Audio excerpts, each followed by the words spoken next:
Hello বন্ধুরা, good morning সবাইকে। তো তোমরা সবাই কেমন আছো? আমি ভালো আছি। তোমাদের সকলকে ওয়েলকাম জানাই আমার চ্যানেল সুদীপা লাইফস্টাইলে।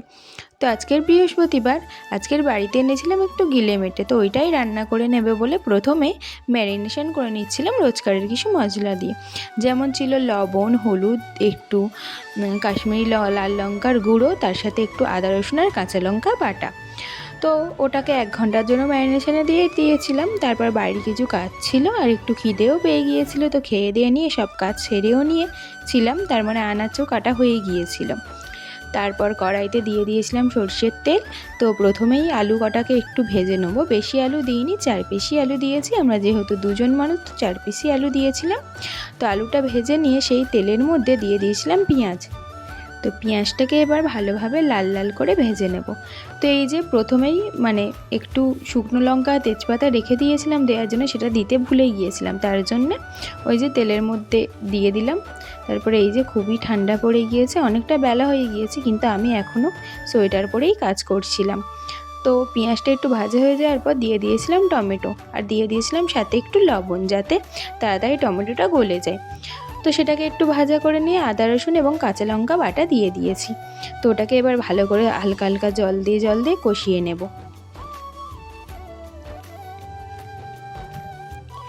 তো একটু কষিয়ে নিয়েছি। এবার এর মধ্যে রোজকারের মশলা দিয়েছিলাম একটু কাশ্মীরি লাল লঙ্কার গুঁড়ো, তার সাথে হলুদ টলুদ যা যা দেওয়ার, ওর মধ্যে তো হলুদ মাখানোই ছিল, তবু এতে অল্প দিয়েছিলাম আর দেখানো হয়নি।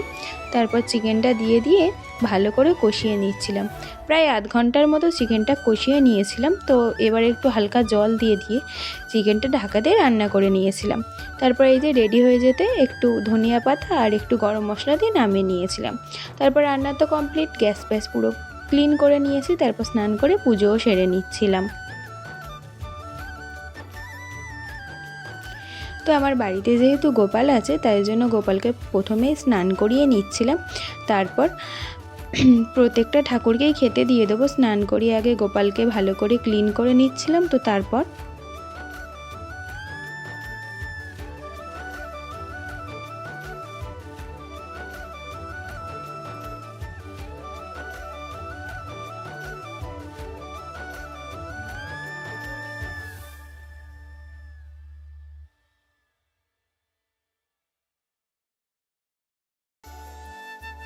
ঠাকুরকে খেতে দেওয়া কমপ্লিট, একটু ধূপ দেখিয়ে নিলাম।